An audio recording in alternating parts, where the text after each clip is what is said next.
Section Exorcising the Alien. Let's see what we have here. A client came to me complaining that everything hurts and nothing helps.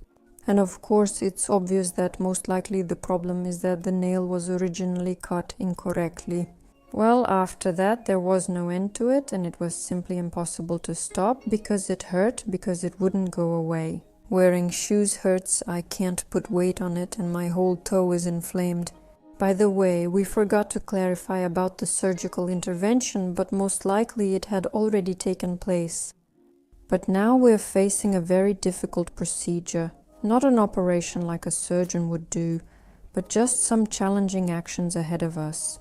Because we'll need to get inside and find that little corner that's causing trouble. There's definitely a fragment left there 100%, and it's starting to grow into the soft tissue, which causes pain, inflammation, and basically just takes away the ability to live normally. So first, we'll dry the wound and try to move the pad away as much as possible. That's why there's a tamponade there, and we'll also use tape. As you can see, the wall goes very deep and you can hardly see anything there.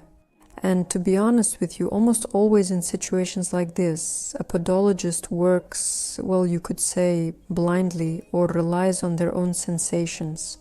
So it's a very tense moment when you're trying to feel your way and hit along this wall, cut all the way through without making a hole in the person. And here, of course, only experience will help you. I mean, you can't do these things right away.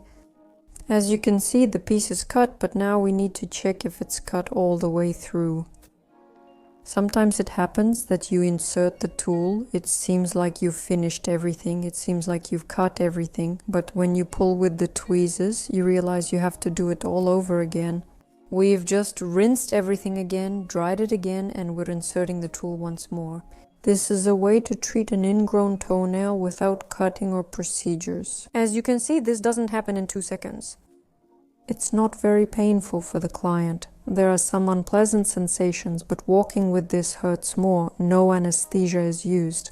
People like this are usually very scared because they've already suffered a lot. But now, just a couple of seconds and the long-awaited moment will happen.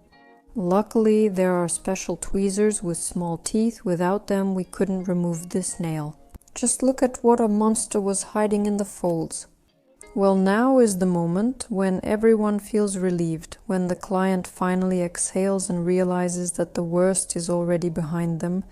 The fact that there's bleeding right now is absolutely normal because the nail fragment was digging into the skin, creating a wound there. When we removed it, the blood began to flow, which is normal and not an abnormality. Right now we're rinsing everything, drying it and packing it again to remove anything that's causing problems there. The plan of action from here will be as follows. We will try to place a correction system here most likely. Well, with a 99.9% probability it will be a hook correction system, but not now, a little later when everything dries and heals. But something tells me that we still won't get away from the recommendation to see a surgeon for ridge plastic surgery. Most likely we'll have to fix something there because it's clear that it's already been altered. This can also result from inflammation. Let's reassess the problem's extent. Let's be glad that tovarish has been removed and let's send the patient for recovery.